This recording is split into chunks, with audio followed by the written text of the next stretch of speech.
Hi friends, నేను మీ doctor జంగం Vishwanath, psychology మరియు PIE ఫ్యాకల్టీని, అంతేకాక మీకు ఇష్టమైన శ్రీ విద్యా పబ్లికేషన్ పుస్తక రచయితని. ఈరోజు మన టాపిక్ వచ్చేసి కేజీబీవీలో నోటిఫికేషన్కి సంబంధించి, అంటే కస్తూర్బా గాంధీ బాలికా విద్యాలయాలలో వచ్చినటువంటి నోటిఫికేషన్ గురించి మనం మాట్లాడుకోబోతున్నాం.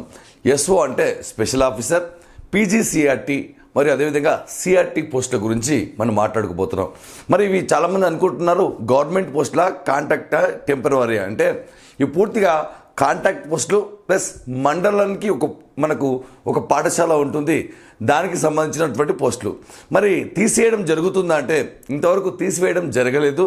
మరి జీతభత్యాలు ఎలా ఉంటాయంటే 26,000, 28,000, 32,000 ఈ విధంగా ఉంది. మరి జీతం పెరిగే అవకాశాలు ఉంటాయంటే ఎప్పుడు పిఆర్సీ వస్తే అప్పుడు జీతభత్యాలు పెరుగుతూ ఉంటాయి. మరి అదేవిధంగా మీరు మేజర్గా గుర్తుపెట్టుకోవాల్సిన అంశం ఏంటంటే దీంట్లో భాగంగా ఎక్కువగా మహిళలకు ఉంటాయి అవకాశాలు. మరి దీంట్లో కొన్ని పోస్టులు అర్బన్ రెసిడెన్షియల్ స్కూల్లో పురుషులకు, అంటే మహిళలతో పాటు పురుషులు ఇద్దరు కూడా పోటీ పడే పోస్టులు ఉన్నాయి. అంటే కొంత వెసులుబాటు పురుషులకు కూడా కల్పించే అవకాశం ఉంది. మరి టెట్కు సంబంధించి ఎస్ఓ పోస్టులకు కూడా టెట్ అడగడం జరిగింది, కానీ పీజీసీఆర్టీకి మాత్రం టెట్ అడగలేదు. బట్ సిఆర్టీకి మాత్రం టెట్ అడగడం జరిగింది. అంటే టెట్ వేజేజ్ మనకు వచ్చేసి ఇక్కడ 20% ఇవ్వడం జరిగింది. మిగతా రాత పరీక్షలకు సంబంధించి 80% అనేటువంటిది ఇవ్వడం జరిగింది. కొన్ని పోస్టులకు 75% అనేటువంటిది మనకు రాత పరీక్ష వెయిటేజ్ ఇచ్చి దాంట్లో పనిచేస్తున్నటువంటి వ్యక్తులకు 3 సంవత్సరాలు పనిచేస్తే దాని ప్రాతిపాదికగా ఇయర్ వైజ్ కొన్ని మార్కులు ఇవ్వడం జరిగింది. మరి మొత్తం పోస్టుల సంఖ్య కనుక చూస్తే మనకు 1218, 1218 అని గుర్తుపెట్టుకోవాలి. ఇవి పూర్తిగా ఫిమేల్కి సంబంధించింది. దీంట్లో స్పెషల్ ఆఫీసర్ వచ్చేసి మనకు తెలుసు 38, తర్వాత పీజీసీఆర్టీ, ఇవన్నీ కూడా పీజీసీఆర్టీ వరకు. మరి సిఆర్టీ అంటే టీజీటీ పోస్టులను గుర్తుపెట్టుకోవాలి, ఇవి 77. కానీ ఈసారి కొత్తగా మనకు బాగా గుర్తుపెట్టుకోవాలి ఏంటంటే urban residential schools candidates of all gender all eligible, అంటే పురుషులు మరియు స్త్రీలు ఇద్దరు కూడా ఎలిజిబుల్ అని గుర్తుపెట్టుకోండి. మరి మొత్తం పోస్టుల సంఖ్య 23. దాంట్లో ఎస్ఓ వచ్చేసి 4, స్పెషల్ ఆఫీసర్ అంటే ప్రిన్సిపల్ ఆర్ హెడ్ మాస్టర్ అని గుర్తుపెట్టుకోండి. సిఆర్టీ ఈక్వల్ టు టీజీటీ, ఇప్పుడు గురుకులాల్లో మీరు తీసుకున్నటువంటి టీజీటీ. మరి పీజీసీఆర్టీ అంటే మనకు పీజీటీ పోస్ట్ అని గుర్తుపెట్టుకోవాలి. మరి కేజీబీవీ స్కూల్స్ మీకు తెలుసు, మనకు 6, 7, 8 తరగతులు చదువుతూ ఎవరైతే బయట పిల్లలు ఉన్నారో, లేక సింగిల్ పేరెంట్ పిల్లలు ఉన్నారో, అనాథలు ఉన్నారో, మైనార్టీ పిల్లలు ఉన్నారో వారికి సంబంధించినటువంటి పాఠశాలలు ఇక్కడ ఇంటర్మీడియట్ కూడా ప్రవేశపెట్టడం జరిగింది. మరియు జీతభత్యాలు మనం ఇంతకుముందే డిస్కస్ చేశాం. సిఆర్టీ పోస్టులు చూడండి, కాంట్రాక్ట్ రెసిడెన్షియల్ టీచర్ అంటారు, కాంట్రాక్ట్ రెసిడెన్షియల్ టీచర్. ఇక్కడ చూస్తే జనరల్ స్టడీస్ వచ్చేసి 15 మార్కులు, ఇంగ్లీష్ వచ్చేసి 10 మార్కులు, పర్స్పెక్టివ్స్ ఇన్ ఎడ్యుకేషన్ వచ్చేసి 15 మార్కులు అని గుర్తుపెట్టుకోండి. మరి మీకు తెలుసు ఇటీవల తెలంగాణ రాష్ట్రంలో గ్రూప్ 1 పరీక్ష జరిగింది. దానికి సంబంధించి విద్యా దృక్పథాలు అనే సబ్జెక్టులో భాగంగా మనం రాసినటువంటి విద్యా దృక్పథాలు సబ్జెక్టులో భాగంగా 11 క్వశ్చన్లు నేరుగా రావడం జరిగింది విత్ ఆప్షన్లతో సహా. కాబట్టి విద్యా దృక్పథాలకు సంబంధించి ఇచ్చిన సిలబస్కు సమగ్రమైన పుస్తకం మార్కెట్లో అందుబాటులో ఉంది. గ్రూప్ 1 లాంటి పరీక్షలో మనకు కొన్ని టాపిక్స్ అనేటువంటివి ఈ పుస్తకంలో ఇవ్వడం, నేరుగా 11 ప్రశ్నలు విత్ ఆప్షన్తో సహా. అక్కడ నెక్స్ట్ వీడియోలో ఆప్షన్స్ వచ్చినటువంటి క్వశ్చన్స్ అనేటువంటిది నేను డిస్కస్ చేయడం జరుగుతుంది. అంటే అంత సమగ్రంగా 32 పుస్తకాల కలయికతో పూర్తిగా ఒక పాయింట్ మిస్ చేయకుండా రాయడం జరిగింది. కాబట్టి అవి ఎగ్జామ్లో ప్రశ్నలు రావడం జరిగింది. మరి కాంటెంట్ విషయానికి వస్తే 40 మార్కులు స్కూల్ కాంటెంట్ ఇక్కడ ఇచ్చారు చూడండి. 6th to 10th స్థాయిలో మనకు 40 మార్కులు. అదే పెడగాజీ అంటే మెథడాలజీ తీసుకుంటే 20 మార్కులు. అంటే ఇక్కడ మీరు టీఆర్టీ, టీజీటీ, పీజీటీ ఎవరైతే రాస్తున్నారో వాళ్ళందరూ కూడా ఈ పరీక్షను అటెండ్ చేయాలి. ఇంకొక మేజర్ అంశం ఏంటంటే మెరిట్ లిస్టు 2 సంవత్సరాల వరకు అలాగే ఉంటుంది. ఎందుకంటే ఎవరైనా మధ్యలో డ్రాప్ అవుతే ఆ స్థానంలో తీసుకోవడం జరుగుతుంది. సొంత ప్రాంతంలో ఉద్యోగం ఉండే అవకాశం ఉంటుంది. స్త్రీలకు అంటే పూర్తిగా బాలికలకు సేవ చేసే అవకాశం ఉంటుంది. మరి అదేవిధంగా ఇక్కడ చూస్తే సిఆర్టీ ఇంగ్లీష్కు సంబంధించి కాస్త తేడా ఉంది. ఏం తేడా ఉందంటే ఇంగ్లీష్ అనేది వారికి ఉండదు అని గుర్తుపెట్టుకోవాలి. ఇంగ్లీష్ అనేటువంటిది వారికి ఉండదు. ఇది సిఆర్టీ సిలబస్. మరి ఇక్కడ చూస్తే మన క్వశ్చన్స్ ప్రతి ఎగ్జామ్లో తీసుకుంటే క్వశ్చన్ సంఖ్య 100, మార్క్స్ 1 అంటే 100 మార్కులకు, కానీ సమయం మాత్రం మనకు 2 గంటలు ఇవ్వడం జరిగింది. అంటే 100 మార్కులకు మనకు 100 క్వశ్చన్లకు గాను మనకు ఎన్ని నిమిషాలు ఇచ్చాడండి? 120 నిమిషాలు ఇచ్చాడు. ఇక్కడ చూస్తే మనకు మేజర్గా తీసుకుంటే ఎస్ఓ స్పెషల్ ఆఫీసర్కి సంబంధించి మనకు స్పెషల్ ఆఫీసర్ అంటే హెడ్ మాస్టర్ అని గుర్తుపెట్టుకోండి. దానికి సంబంధించి general knowledge and current affairs 15 మార్కులు, ఇంగ్లీషు 15 మార్కులు, ఇక్కడ పర్స్పెక్టివ్స్ ఇన్ ఎడ్యుకేషన్ 20 మార్కులు ఎస్ఓలకు సంబంధించి. అదేవిధంగా మనకు పెడగాజీ 20 మార్కులు, దాంతో పాటుగా చైల్డ్ డెవలప్మెంట్ అంటే సైకాలజీ 20 మార్కులు, స్కూల్ మేనేజ్మెంట్ అండ్ అడ్మినిస్ట్రేషన్ పాఠశాల నిర్వహణ మరియు ప్రణాళికకు సంబంధించినటువంటి ప్రశ్నలు మనకు 10 మార్కులు, టోటల్గా 100 మార్కులు. కానీ ఇక్కడ టెట్ వెయిటేజ్ అనేటువంటి ఉంటుంది. ఖచ్చితంగా టెట్ వెయిటేజ్ 20%, కానీ రిటర్న్ ఎగ్జామ్ మాత్రం 75% వెయిటేజ్ ఉంది. మరి మిగతా 5% సార్ అంటే బేస్డ్ ఆన్ ఎక్స్పీరియన్స్ ఎవరైతే పనిచేస్తున్నారో పాఠశాలలో వారికి సంబంధించి వెయిటేజ్ అనేటువంటిది ఇవ్వడం జరుగుతుంది. మరి డీటెయిల్ సిలబస్ కనుక చూస్తే మీరు బాగా గుర్తుపెట్టుకోండి, ఇది పీజీసీఆర్టీ కూడా సేమ్ మనకు సిఆర్టీ లాగానే ఉంది, కాంట్రాక్ట్ రెసిడెన్షియల్ టీచర్ లాగానే ఉంది. సేమ్ ఇంగ్లీష్ జనరల్ స్టడీస్ ఉంది, ఇంగ్లీష్ ఉంది, పిఐ ఉంది, కాంటెంట్ ఉంది, పెడగాజీ. అంటే ప్రతి దాంట్లో కీలకమైన రోల్ అనేటువంటి పర్స్పెక్టివ్స్ ఇన్ ఎడ్యుకేషన్ మీరు బాగా గుర్తుపెట్టుకోవాలి. పుస్తకాలలో సమాచారం మారింది, కమిటీలు, కమిషన్లు, ఉపాధ్యాయుని సాధికారత, పర్యావరణ విద్య అనేటువంటి మీరందరూ కూడా దీనికి సంబంధించినటువంటి పుస్తకం మార్కెట్లో అందుబాటు ఉంది, సమగ్రంగా అనేటువంటిది గుర్తుపెట్టుకోవాలి. హిస్టరీ ఆఫ్ ఎడ్యుకేషన్ విద్య యొక్క చరిత్రలో భాగంగా ప్రీవేదిక్ అండ్ పోస్ట్ వేదిక్ అంటే పూర్వవేద కాలంలో విద్య ఎలా ఉంది, తొలి వేద కాలంలో, మలి వేద కాలంలో అంటే పూర్వ వేద కాలంలో, ఉత్తర వేద కాలంలో విద్య ఎలా ఉంది, మరియు మధ్యయుగంలో ఎలా ఉంది అంటే ముస్లింల కాలంలో గుర్తుపెట్టుకోవాలి.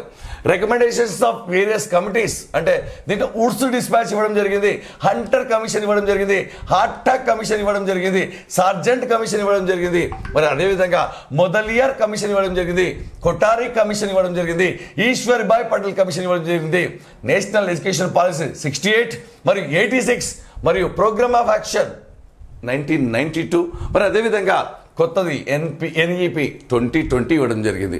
మరి అదేవిధంగా మేజర్గా గుర్తుపెట్టుకోండి, aims and objectives, functions, unipolar అంటే ఏకధ్రువ ప్రక్రియ, ద్విధ్రువ ప్రక్రియ, త్రిధ్రువ ప్రక్రియ అనేటువంటి అంశాలు ఇవ్వడం జరిగింది.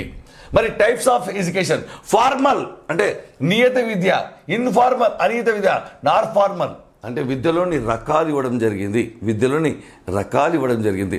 యాదృచ్ఛిక విద్య, మరి నియత విద్య, అనియత విద్య అనేటువంటి విద్యలోని రకాలు ఇవ్వడం జరిగింది.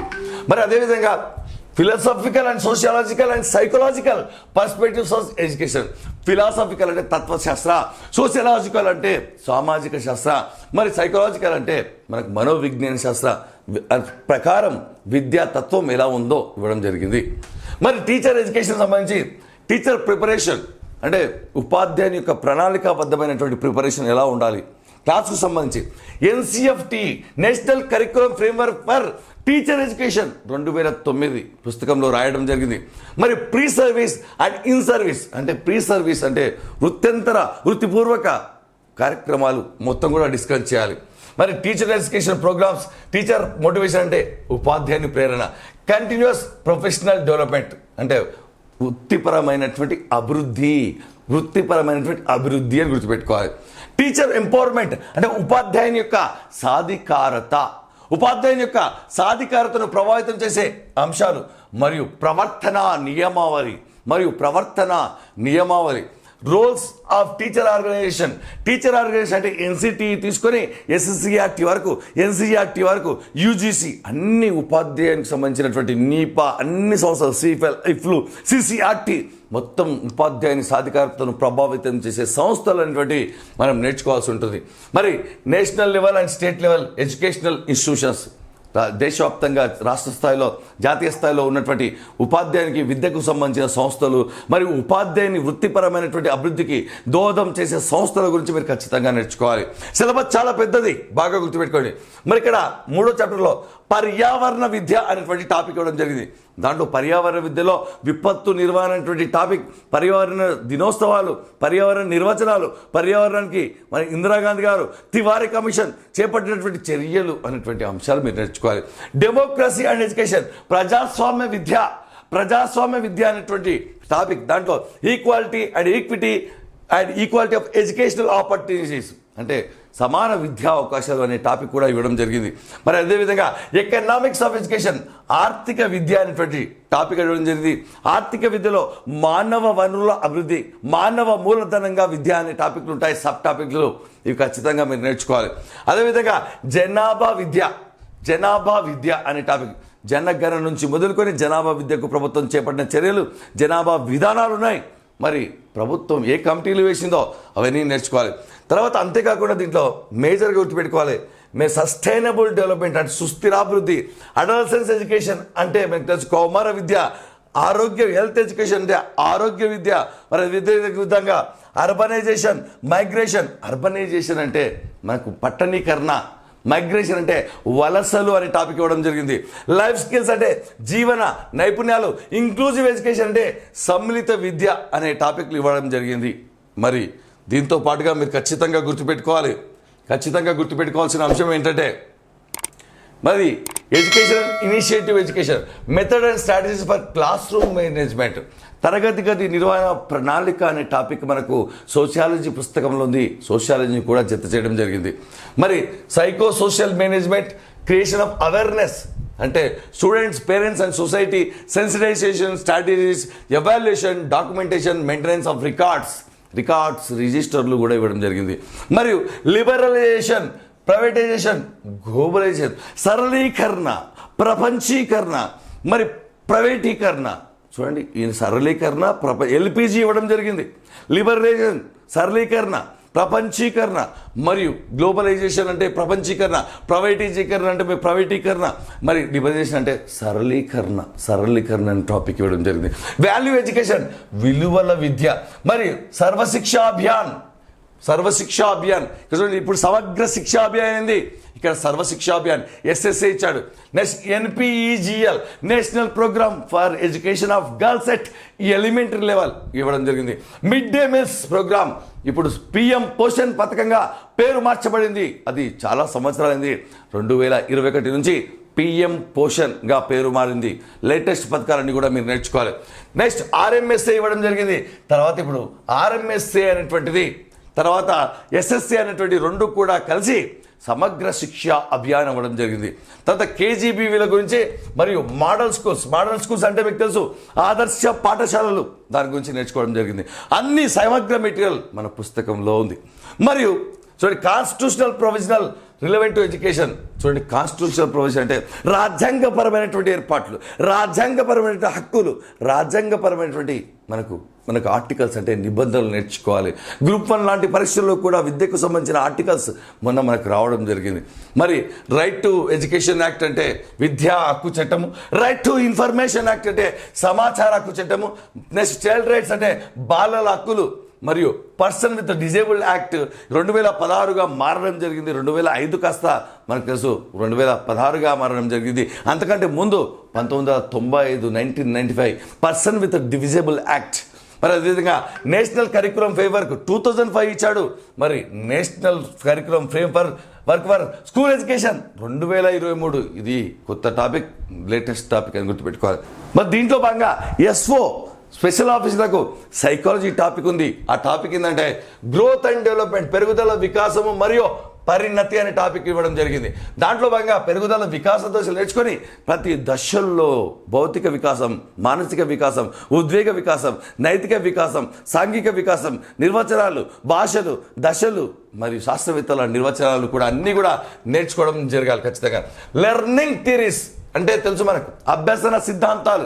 దాంట్లో ఏమిచ్చాడంటే యత్నదోష అభ్యసన సిద్ధాంతము, మరియు కార్యసాధక నిబంధన సిద్ధాంతము, శాస్త్రీయ నిబంధన సిద్ధాంతము, గెస్టాల్ థియరీ, మరి పరిశీలన అభ్యసనము, సెల్ఫ్ లెర్నింగ్ అంటే స్వీయ అభ్యసనము, మరి అభ్యసన బదలాయింపు, స్మృతి మెమొరీ అంటే స్మృతి, ఫర్గెటింగ్ అంటే విస్మృతి, కాన్సెప్ట్ ఫార్మేషన్ భావన ప్రక్రియ, భావన నిర్మాణం, భావనలోని అంశాలు, రైట్. అదేవిధంగా designing child friendly learning environment అంటే విద్యార్థులతో స్నేహంగా ఉండే వాతావరణాన్ని ఎలా మనం ఏర్పాటు చేయాలి. ఇది పుస్తకాలు ఉంది, సైకాలజీ పుస్తకాల్లో.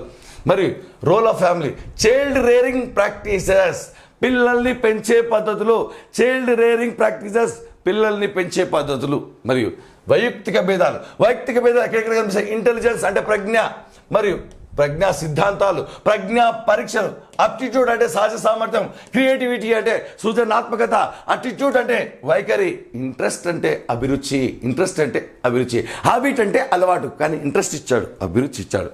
రైట్. పర్సనాలిటీ అంటే మనకు తెలుసు.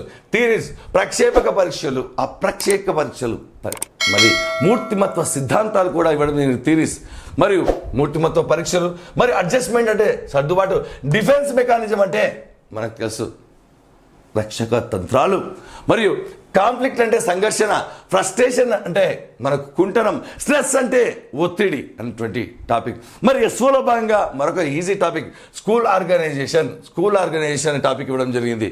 స్కూల్ ఆర్గనైజేషన్ అంటే పాఠశాల నిర్వహణ, పాఠశాల యాజమాన్యం. ఒక పుస్తకమే ఉంది చూడండి, ఆ పుస్తకాన్ని యాజ్ ఇట్ ఈస్గా పెట్టాడు. ఇన్స్టిట్యూషనల్ ప్లానింగ్ అన్నాడు. ప్రిన్సిపల్ యాజ్ ఎ లీడర్ అంటే ప్రధానోపాధ్యాయుడిగా నాయకత్వం లక్షణాలు ఉన్న ప్రధానోపాధ్యాయుడు ఎలా ఉండాలి అనేటువంటి అంశం ఇవ్వడం జరిగింది. టీచర్స్ క్వాలిటీ లింకేజెస్ అంటే ఉపాధ్యాయుని యొక్క నాణ్యతను పెంచే పద్ధతులు, మరియు అదేవిధంగా ఉపాధ్యాయుని యొక్క నాణ్యతను, విద్యార్థుల యొక్క నాణ్యతను, కో కరికులర్ యాక్టివిటీస్ అంటే మీకు తెలుసు సహపాఠ్యేతర కార్యక్రమాలు, మరి ఆఫీస్ మేనేజ్మెంట్ అంటే మన యొక్క తరగతి గది కాకుండా మన యొక్క కార్యాలయం యొక్క నిర్వహణ, మన అంటే ప్రధానోపాధ్యాయుడు కార్యాలయానికి అన్నిటికీ అధిపతి కాబట్టి అదొక నిర్వహణ. తర్వాత job satisfaction, organization climate, evaluation అంటే టీచర్ని ఎలా ఎవాల్యూట్ చేస్తాం, జాబ్ సాటిస్ఫాక్షన్ అంటే వృత్తిపరమైనటువంటి సంతృప్తి అనేటువంటి అంశాలు ఇవ్వడం జరిగింది. వీటికి సంబంధించి మొత్తం పూర్తిగా ఒక పుస్తకం ఉంది. వీటికి సంబంధించి తెలుగులో కూడా మీకు కావాలంటే పూర్తిగా మన యాప్లో మెసేజ్ చేయండి, ఈజీగా ఇవ్వడం జరుగుతుంది.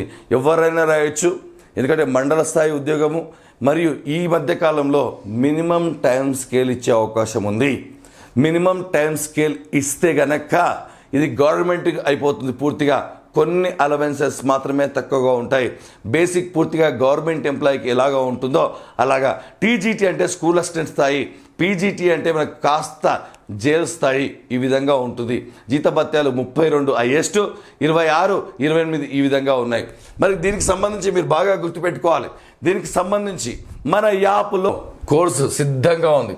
కేజీబీవీ స్కూల్స్ సంబంధించి మనకు చూడండి ఒకసారి, SO, PGCRT, CRT and all విద్యా దృక్పథాలు, మరి చైల్డ్ శిశు వికాసం సైగా సంబంధించి కోర్సు పూర్తిగా మనకు సిద్ధంగా ఉంది. మీరు చదువుకుంటే చాలా టైం పడుతుంది, ఎందుకంటే సిలబస్ అనేటువంటిది చాలా ఇవ్వడం జరిగింది. కాబట్టి పుస్తకం ముందు పెట్టుకోండి, క్లాసెస్ వినండి, ట్రిక్స్ ఎలా గుర్తు పెట్టుకోవాలో, ఎందుకంటే అతి తక్కువ సమయంలో జస్ట్ ఒక 10 రోజుల సమయం కేటాయించండి. ఖచ్చితంగా ఏదో ఒక టైంలో ఒక 2 గంటలు కేటాయిస్తే సిలబస్ ఈజీగా ఇంట్రెస్టింగ్గా పూర్తవుతుంది. కాబట్టి అందరూ కూడా రాయాలి, ఎందుకంటే లోకల్ స్థాయిలో మినిమం టైం స్కేల్ ఇచ్చే అవకాశాలు ఉన్నాయి. కేంద్ర ప్రభుత్వం యొక్క నిధులతో నడుస్తుంది కాబట్టి దగ్గరలో మనకు అదేవిధంగా ఆడపిల్లలకు సేవ చేసే అవకాశం ఉంటుంది. కాబట్టి అందరూ కూడా విద్యా దృక్పథాలు మరియు మన సైకాలజీ పుస్తకాన్ని ముందర పెట్టుకొని క్లాస్ని ఖచ్చితంగా వింటే కనుక ఈజీగా, ఎందుకంటే గ్రూప్ 1 లాంటి స్థాయి పరీక్షల్లోనే 11 ప్రశ్నలు నేరుగా రావడం జరిగింది మన విద్యా దృక్పథాల పుస్తకం నుంచి. అవి ఎలాగో నెక్స్ట్ వీడియోలో మనం చూడబోతున్నాం. కాబట్టి ఇది కోర్స్ సిద్ధంగా ఉంది. మీరు ఎవరైనా ప్రిపేర్ అయ్యే వాళ్ళు ఉంటే వెంటనే ఖచ్చితంగా తీసుకోండి, లేట్ చేయకండి. ఎందుకంటే జూలైలోనే ఎగ్జామ్ ఉంది. కాబట్టి ఒక్కసారి దీన్ని పూర్తిగా ఆలోచించి నిర్ణయం తీసుకోండి. మీరు ప్రిపేర్ కావాలన్నా లేదా, ఎందుకంటే పీజీటీ లాంటి పోస్టులకు, మనకు పీజీసీఆర్టీ పోస్టులకు టెట్ అవసరం లేదు, మరి టీజీటీకి టెట్ అవసరం ఉంది, అదేవిధంగా ఎస్ఓకు టెట్ అవసరం ఉంది. కాబట్టి దీన్ని నిర్ణయించుకొని మీకు పీడిఎఫ్ కావాలన్నా, తెలుగులో సిలబస్ కావాలన్నా మన యాప్లో మెసేజ్ పెట్టండి. మన యాప్ జంగం విశ్వనాథ్ సైకాలజీ గురు అనే యాప్ లింక్ అనేటువంటిది డిస్క్రిప్షన్లో ఉంటుంది. యాప్ డౌన్లోడ్ చేసుకొని జస్ట్ మెసేజ్ అని పెట్టగానే మేము స్పందిస్తాం, మీకు అందుబాటులో ఉంటాం. అంతేకాక మీరందరూ కూడా మన ఛానల్ను సబ్స్క్రైబ్ చేసుకోండి, ఎందుకంటే తాజా నిజ వార్తలతో మీ అనుమానాలను కూడా నివృత్తి చేసే ప్రయత్నం చేస్తాం. మన యాప్లో మీకు ఏ సమస్య ఉన్నా మెసేజ్ పెట్టండి. అందరూ కూడా వీడియోను పూర్తిగా వినకుండానే మరి కామెంట్లో క్వశ్చన్లు అడుగుతున్నారు. కాబట్టి మీ అనుమానాలు నివృత్తి కావాలంటే ఒక్కసారి మీరు పీడిఎఫ్ను ఖచ్చితంగా చదవండి, ఒక ఐడియా వస్తుంది. So all the best, thank you very much.